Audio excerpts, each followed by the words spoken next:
Oh, didn't see you there. I was just admiring my copy of Rabbids Go Home, a comedy adventure for the Wii. And I know what you're probably immediately thinking now that you caught me looking at that. How? How? How am I so lucky, so blessed, so everything to have gotten a copy of that sealed? You're probably pretty envious. I respect it.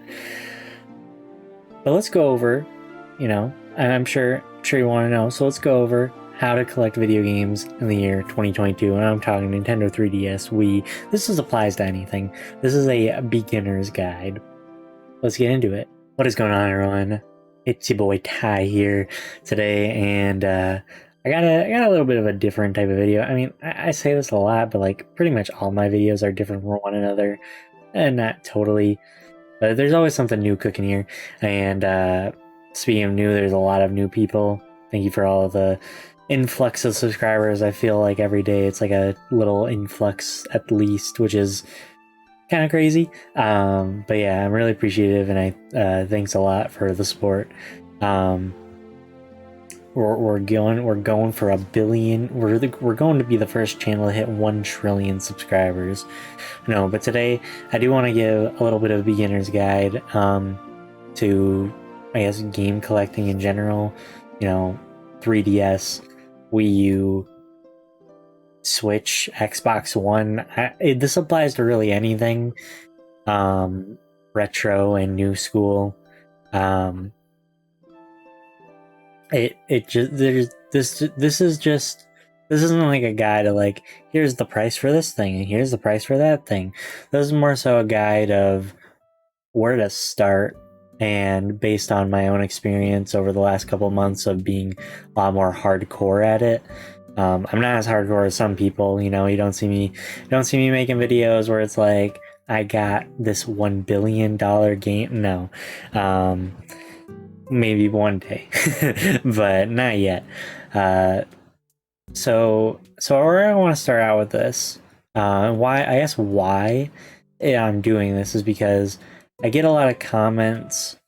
Not a lot. I shouldn't sound bigger than I am, but I've gotten like comments or asked like not about if this is a good price or not, but rather like, well, some people ask like what sites I use or like where to where to get started. So I'm kind of just making this because like if one person's asking, there's maybe 3 more. So I mean, let's get that out of the way. Like where you get all this stuff, it varies. This is like, I live in the United States, so I probably have different methods than other people. But I mean, game stores, if you have Facebook Marketplace, any type of online marketplace, really, Mercari, eBay. I think people even sell it on Poshmark, which is something I just heard about. I don't recommend using it because there wasn't really anything that good on there, but it's an option if you want to try for it. Thrift store, like literally pawn shop, literally like tons of places, places where I'd probably start out at. Like if you're looking for particular things, probably want to start with the online and game stores where they'll have a more so guaranteed selection. But if you're looking for good deals on games, probably start at like pawn shops, thrift stores, those type of places where there's no guarantee they'll have anything, but maybe they'll have something. So there's that. That's how you find the stuff. And I mean, it may feel obvious to some, maybe it's not to others. So, there's your options. Now, after you know where to get them, it's like, how do you get that ball rolling? And frankly, you're gonna need obviously some money. But another thing I recommend having is some goals. You're going to want to set goals, and you're going to want to start small. You are not going to want to be like, oh, okay, I'm going to collect with the intent to complete every single Virtual Boy game. That's going to be impossible if you have like $10, first of all. Second of all, that is going to be impossible because you are going to be waiting a long time. I would recommend starting with like, I mean, if that's what you want to do, by all means, start with something big. I recommend starting small because it gives you a sense of how to go about this type of thing. And the smaller you start, the easier it'll be as well. I mean, I guess for example, I don't have an example next to me. Oh, here's this Moshi Monsters Mushling theme park, $8. I just kind of want to pick up. I used to play Moshi Monsters actually a lot. I kind of miss it, but I mean, like not in a way like, ooh, I want to replay it, but more so like those were fun times. I digress, and I was like, oh, I kind of want to keep an eye out for that game and look online. Sometimes there wasn't really much better than that. Then I saw it in person, and it's kind of nice. That is the plus side of in person, is that you can see the stuff, whereas online it has to go through shipping and all that. But yeah, starting small. I think like the first thing when I started like getting more into collecting, I did write up some games I wanted to get. One game I wanted to get was Final Fantasy Theater Rhythm Curtain Call. I found that game for $11 on Mercari with a Monster Hunter game, so both were 11 apiece, so 22 together, and I was like, oh, that's a good deal. I think I waited about like 3 days before I like actually found one I wanted. That's the thing with me, you know, I don't tend to just see game by game. Like I don't like see like if I know the game I'm looking for is not rare, I do not just buy instantly. That's something I recommend everyone else doing. Obviously, you run the risk that, oh, this game will become rare. If you're going for something like that, like Final Fantasy Curtain Call, it's probably not going to be rare ever. We know it got a good printing, and that it has a pretty broad audience, Final Fantasy fans, so you know there's no real risk in copies running out to be bought and sold. So just try to factor all these things in. And another thing I recommend, I really don't recommend price charting. Price charting is kind of accurate. It's a good starting point, but always check eBay sold listings, and specifically eBay sold listings. eBay is like probably the biggest place for these buying and selling of games and all this stuff online, at least. And it's a good reference point, you know, if you see a price and you're like, oh, is this good? Well, look on there. Don't look at the site you're on, unless it's eBay. Obviously, look at eBay. That's the number one thing I recommend. It's also very quick to navigate for that. Price charting is good, but if you look at the 3DS stuff right now, I don't think it would say like Yokai Watch Blasters is as high as it should be, and I don't think it says Yokai Watch 3 is as high as it should be. I just don't think it has been updated very well yet, so I kind of question the validity of some. I mean, like, some things it is good, and some things it isn't, so just keep that in mind. And with starting small and setting goals, another goal I recommend setting is like, write games you want. Like, look at the list of the games that you're collecting and consider what's the most important to you on that list. Because I had a list, and then it started shrinking over time because as it got either more expensive or the longer I put off getting it, I was like, do I really care that much about? I'll be honest, one thing I go back and forth on still is getting Kid Icarus. I know everyone's like, that's one of the best 3DS games. It has gotten so expensive where it's like, I don't really care about getting it physically. Maybe I'll get it digitally or something else. But at the moment, I just don't really care. It's gotten a little out of hand for that game, even for me.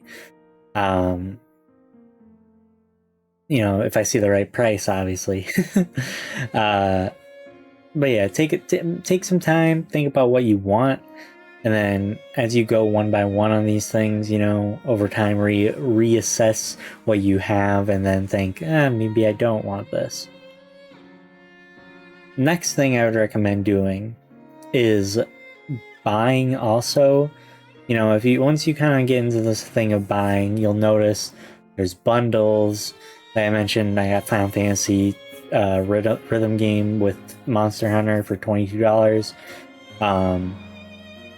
You'll probably eventually acquire at least some duplicates or something you don't want, and that's not bad buying with the intent to trade or sell. I know a lot of people frown upon it. Well, maybe not everyone, but I feel like there's a good amount of people that frown upon it. It's not... If someone has something listed for $15 that goes for $50, $60, and you buy it, and then you intend to sell it for the actual price it goes for, I don't really see anything wrong with that. Especially because most of the time, because I'm not gonna lie, there's been a couple of things I bought that for a little under that I plan on selling at what it's actually worth, because I'm going to reinvest that, and I feel like a lot of people do the same, so it helps build your collection. You can always trade things too. There's probably tons. This is something I don't know too well about. I don't really go this far into it, but there is definitely forums, and I'm sure on Reddit and Discord and probably Facebook groups type of things where you can meet up to do trades. And that's another thing. There's probably game conventions where you can do trades for games. I'm sure there's all sorts of stuff, but don't be afraid to buy something that maybe you don't necessarily plan on keeping, because it can help you in the future. One thing I've recently I've gotten 2 copies of Pokemon Rumble World sealed on the 3DS.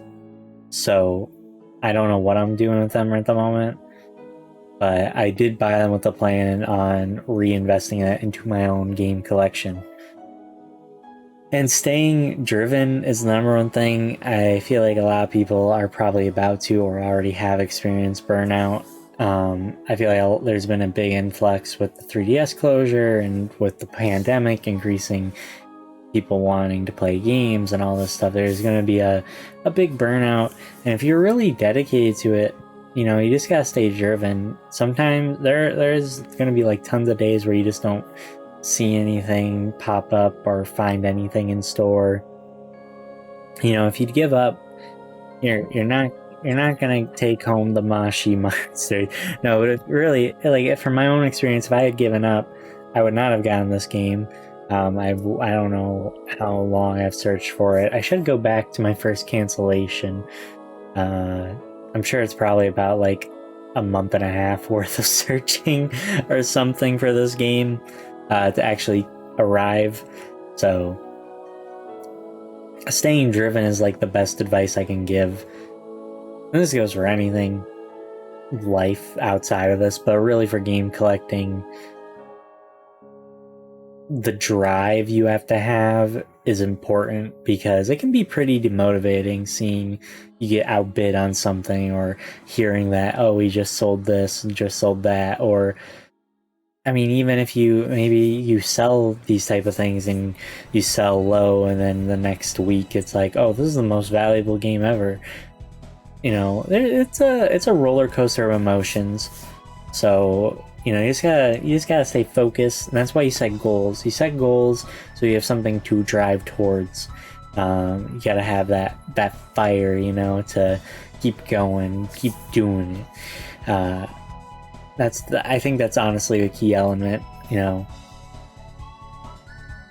And I guess aside from having fun, no, but to recap everything on this ramble, start small. Don't go buying $1,200 Fire Emblem Fates sealed, set goals that are realistic to where you're at. Buy with the intent to trade and sell. This kind of helps you like even build more money to invest into it, or help pay with bills. Stay driven and have fun. that was the end of my ramble. Believe it or not, it wasn't totally unscripted. There was a notes that you can't see that's right here. But yeah, I hope this video helps someone. It was just something I kind of thought. I was like, oh, maybe someone can utilize this. I can't. I'm way too deep into it. I wish I had a video that said, hey, don't do this. But yeah, with that all being said, thank you everyone for making it to the end of this video. Appreciate it. And thanks again for over 500 subs now. It might be 600 by the time you're seeing this. I don't know. Probably soon for sure, though. That would be cool. And with that all said and done, join the Discord, please.